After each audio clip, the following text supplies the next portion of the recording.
सकी जो वो सरकार निकम्मी है। छात्र को सम्मान दे न सकी जो वो सरकार निकम्मी है। जो सरकार निकम्मी है वो सरकार निकम्मी है। जुल्मी जब जब जुल्म करेगा सत्ता के गले। नमस्कार, स्वागत है आपका अखंड गौरव न्यूज में। मैं हूं विनोद गुप्ता गौरव। चलिए नजर डालते हैं आज की कुछ खास खबरों पर। यूजीसी कानून का संपूर्ण देश में प्रबल विरोध हो रहा है। मध्य प्रदेश के छतरपुर में सवर्ण समाज के लोग सड़कों पर उतरे और उन्होंने मोदी सरकार के विरुद्ध जमकर नारेबाजी करते हुए यूजीसी कानून वापस लेने की मांग की। सैकड़ों की संख्या में सवर्ण छात्र और सामाजिक कार्यकर्ता कलेक्टर कार्यालय ज्ञापन देने पहुंचे और सरकार का पुतला दहन करने की बात करने लगे। पुलिस प्रशासन ने उन्हें पुतला दहन करने से साफ इनकार कर दिया। आंदोलनकारी कलेक्टर कार्यालय के बाहर 1.5 से 2 घंटे तक अनशन पर बैठे रहे। उन्होंने पुलिस प्रशासन पर तानाशाही का आरोप लगाया है। आंदोलनकारी नाराज हो गए और उन्होंने किसी को ज्ञापन नहीं सौंपा, ज्ञापन फाड़कर फेंक दिया और वापस चले गए। क्या है यूजीसी कानून और इसका पूरे देश में क्यों हो रहा है प्रबल विरोध? इस सब को जानने के लिए पूरा वीडियो अंत तक देखिए। आपको बता दें कि 13 जनवरी 1926 को विश्वविद्यालय अनुदान आयोग ने विनिमय 2026 जारी किया, जिसका उद्देश्य उच्च शिक्षण संस्थाओं में समानता को बढ़ाना है ताकि किसी भी वर्ग के छात्र छात्राओं के साथ भेदभाव रोका जा सके। धर्म, नस्ल, जाति, लिंग, जन्म स्थान, विकलांगता के आधार पर छात्र छात्राओं के साथ भेदभाव न हो।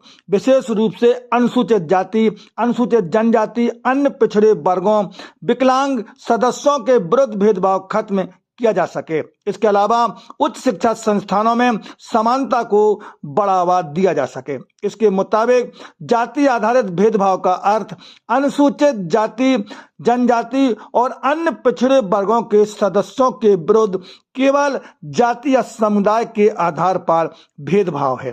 विवाद की मूल वजह जाति आधारित भेदभाव की परिभाषा में अन्य पिछड़े वर्गों को शामिल करना है। इसके पहले ड्राफ्ट में जातिगत भेदभाव से सुरक्षा के दायरे में केवल SC ST को रखा गया था, लेकिन अब इसमें OBC को शामिल कर दिया गया है, जिसका कई जगह विरोध हो रहा है। विरोध करने वालों का तर्क है कि यह कानून सामान्य वर्ग के लोगों के खिलाफ है, क्योंकि इसमें सामान्य वर्ग के छात्र छात्राओं के खिलाफ फर्जी आरोप लगाए जा सकते हैं जो उनके कैरियर के लिए घातक साबित हो सकते हैं। नोटिफिकेशन के मुताबिक उच्च शिक्षा संस्थानों में भेदभाव खत्म करने के लिए एक समता समिति बनाई जाएगी, जिसमें OBC, अनुसूचित जाति, अनुसूचित जनजाति और महिलाओं का प्रतिनिधित्व होगा। यह समिति भेदभाव की शिकायतों की जांच करेगी। विरोध करने वालों का तर्क यह भी है कि इस समिति में सामान्य वर्ग के लोगों की प्रतिनिधित्व की बात क्यों नहीं की गई। सामान्य वर्ग का सदस्य नहीं होने से जांच निष्पक्ष न हो सकेगी। अखंड गौरव न्यूज के लिए छतरपुर से हरिओम रेछारिया की रिपोर्ट।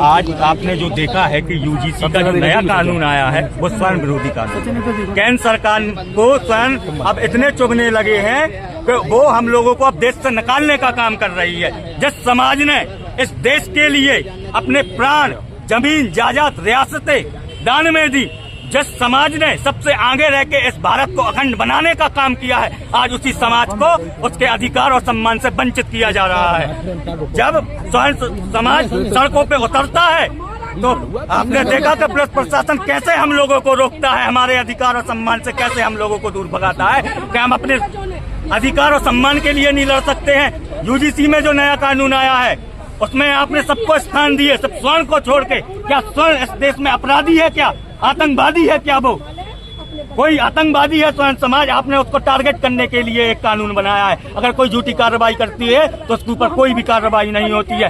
अगर मैं UPSC का, अगर मेरे भाई मेरी बहन कोई सिविल इंजीनियर का या सिविल सर्विस का कोई भी आप प्रिपरेशन करते हैं, अगर उनके ऊपर एक झूठी मुकदमा करवा दिया जाएगा तो उनका तो जीवन खत्म हो जाएगा। हरिजन कानून कम था क्या? स्वर्ण समाज अभी कम प्रताड़ित हुआ था कि हरिजन एक्ट से कितने निर्दोष पकड़े गए, उसमें कितनों को बताया गया। आप वही राजनीति आप विश्वविद्यालय में लेना आना चाहते हैं। ज्ञान और संवाद का केंद्र है विश्वविद्यालय, जहाँ पे आप ऐसी राजनीति और जातिवादी ऊंची मानसिकता लेके ये केंद्र सरकार और मोदी सरकार आ रही है। प्रदर्शन के दौरान क्या हुआ है? पुलिस से प्रदर्शन के दौरान आप लोग भैया रहे हैं, हम लोग आए, हम अपना विरोध अपने अधिकार सम्मान के लिए नहीं लड़ सकते हैं क्या?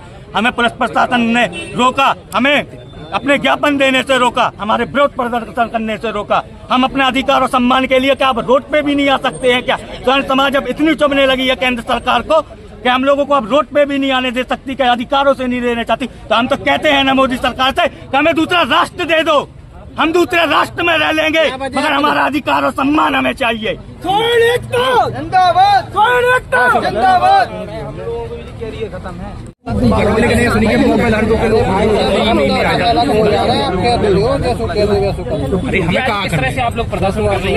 देखिए, निश्चित तौर पे ये देश गर्त की ओर जा रहा है। हम अपनी आने वाली भावी पीढ़ी के लिए, उनके उत्तरों के लिए, उनके प्रश्नों के लिए आज हम सड़कों पर हैं, ताकि हमारे आने वाले बच्चे, हमारी संतानें, भावी पीढ़ी हमसे ये प्रश्न न कर सके कि जब हमारे अधिकारों के साथ हनन हो रहा था, हमारे ऊपर अत्याचार की कहानी लिखी जा रही थी, जब तुम कहाँ थे, हम उन्हें बता पाएंगे कि हम सड़कों पे थे। आज ये देश किस दिशा और दशा की ओर जा रहा है आप देखिए ना। शंकराचार्य जो स्वयं शंकर के अवतार है, उन्हें बताना पड़ता है कि वो फर्जी है या असली है। मोदी जी तय करेंगे, आज ये प्रशासन तय करेगा। और यहाँ ये बच्चे जिनके अधिकारों के हित के लिए यहाँ सड़कों पे उतरे हैं, ये बच्चे नहीं चाहते हैं कि हमारे साथ भेदभाव हो। आज प्रशासन इनके साथ बेहद दर्जे का भेदभाव कर रहा है, इनको इनका विरोध प्रदर्शन नहीं करने दे रहा। अगर हमारे पूर्वजों ने ये देखा होता जो हमारे प्रशासन कह रहा है, अगर संविधान और संविधान के साथ अगर आज आजादी की सांस हम कैसे ले रहे होते, हमारे पूर्वजों ने जो किया, अंग्रेजों से लड़ाई के लिए साम दाम दंड भेद करके गुजरे, तब हम यहाँ आजादी की सांस ले रहे हैं। और हम आगे आने वाली पीढ़ियों को आजादी की सांस के लिए ही यहाँ लड़ रहे हैं। पुलिस प्रशासन को धाराएं लगाने, वो धाराएं लगा ले, उन्हें जेल में डालना, वो जेल में डाल दे, हम उनकी जेल का भी वो देख लेंगे कितनी ऊंचाई है। आज हम सब केवल और केवल मोदी जी के काले कानूनों के लिए बैठे हैं। आपने देखा ये देश वो है जहाँ किसानों के लिए सड़कों पर कीलें बिछा दी। लगातार 1 से लेकर 2 वर्ष तक हमारे किसान संघर्ष करते रहे। ये महिला विरोधी सरकार है, ये किसान विरोधी सरकार है, ये युवा विरोधी सरकार, ये छात्र विरोधी सरकार है। ये देश को पहले हिंदू मुस्लिम की राजनीति में बांटती है, अब आपस में सवर्ण और ओबीसी को बांट रही है केवल। और एक तरफ कहते हैं बटोगे नहीं तो कटोगे, और दूसरी तरफ खुद बांटते हैं। एक तरफ सनातन यात्रा निकालते, एक तरफ हिंदुओं को एक करते हैं, और दूसरी तरफ हिंदुओं को आपस में लड़वाते हैं। एक तरफ हिंदू मुस्लिम को अलग कर दिया, राम मंदिर का मुद्दा खत्म हो गया, आपस में लड़वाने लगे। ये केवल जातिगत जहर घोल रहे हैं। ये देखिए ना, ये दौर हमारे अम्बेडकर का संविधान निर्माता का सब सम्मान करते थे, पर ये देश उस दौर से गुजर रहा है जहाँ ऐसी भी घटनाएं आने लगी हैं। ये किनकी ओछी मानसिकता है? कौन कहता है? हम गर्व से कहते हैं कि हाँ, अम्बेडकर ने संविधान लिखा और उस संविधान में हम लोगों को हमारे अधिकार, नियम, कानून, सिद्धांत सब कुछ दिए। हम संविधान के दायरे में ही काम करेंगे। लेकिन ये देश गुलाम था, ये देश गुलाम था। इस देश को आजादी दिलाने के लिए खून बहा। देखिए, बच्चों ने पुतला दहन का केंद्र सरकार का कार्यक्रम बनाया था, विरोध प्रदर्शन का बनाया था। बाकायदा एसडीएम के यहाँ सूचना दी गई। टीआई साहब को मैंने खुद बोला, एसडीएम साहब को मैंने खुद बोला। लिखित में ये पत्र मैंने ही बच्चों के माध्यम से भिजवाया था कि आपके पास सूचना पहुंच जाए। अब अगर नहीं होता है तो मोदी और योगी जी की पुलिस प्रशासन की सद्बुद्धि के लिए हम लोग यहाँ ईश्वर से प्रार्थना कर सकते हैं और संघर्ष कर सकते हैं। पिछली 13 जनवरी को विश्वविद्यालय अनुदान आयोग ने, यूजीसी ने एक नियम बनाए हैं जो सभी विश्वविद्यालयों में, महाविद्यालयों में लागू होंगे। उद्देश्य बताया गया है कि ये समानता लाने के लिए, समानता का व्यवहार छात्रों में हो, इसलिए इसको नियम को लागू किया है विश्वविद्यालय ने। इसमें बताया गया है कि धर्म, लिंग, जाति, जनजातियों और अन्य पिछड़े वर्गों के लोगों के संरक्षण के, दिव्यांग लोगों के संरक्षण के लिए ये नियम बनाए गए। इसमें सामान्य जाति के भी छात्र कवर होंगे इस नियम में, ऐसा देखने पर नहीं लगता है। जो राजपत्र में प्रकाशित हुआ है उससे ये समानता के केंद्र बनाए जाएंगे हर कॉलेज में, हर विश्वविद्यालय में। उसमें कोई न कोई एक व्यक्ति रहेगा जो उसका प्रभारी टाइप होगा और 10 लोगों की एक समिति होगी जो पीड़ित व्यक्ति से शिकायत मिलेगी। उन 10 व्यक्तियों में एक तो जिस महाविद्यालय या विश्वविद्यालय में होगा तो कुलपति या प्राचार्य जैसी भी स्थिति होगी, 3 प्रोफेसर और 1 वहाँ का कर्मचारी, 2 सामाजिक कार्यकर्ता, 2 वहाँ के छात्र। इस पूरी समिति का कार्यकाल 2 वर्ष रहेगा। सिर्फ छात्रों का कार्यकाल 1 वर्ष के लिए होगा। इस समिति में 10 लोगों में कम से कम 5 लोग अनुसूचित जाति, जनजाति, पिछड़े वर्ग या दिव्यांग में से होंगे और इनके पास जो शिकायत आएगी इन्हें सब कुल मिलाकर 15 दिन के अंदर निर्णय करना है। और जो ऐसे केस आएंगे जिसमें पुलिस को रिपोर्ट की जाए तो वो तत्काल वो समिति भेजेगी, पुलिस द्वारा कार्यवाही की जाएगी। और जो इस समिति के निर्णय होंगे इसमें अगर कोई सामान्य वर्ग का छात्र या वहाँ का कोई और व्यक्ति दोषी पाया जाता है तो उसे अपील का अधिकार रहेगा। अपील वो कर सकेगा कि हर विश्वविद्यालय या महाविद्यालय में एक लोकपाल नियुक्त होगा। इस नियम के अनुसार 30 दिन के अंदर कोई व्यक्ति अपनी नियुक्ति कर पाएगा। तो सामान्य वर्ग में इस नियम में, क्योंकि सामान्य शब्द का कहीं उसमें उल्लेख नहीं है, आमतौर पर अनुसूचित जाति, जनजाति, अन्य पिछड़ा वर्ग और दिव्यांग जो से बताया गया है कि इनके शोषण को रोकने के लिए, उसमें महिला शब्द भी नहीं दिख रहा है।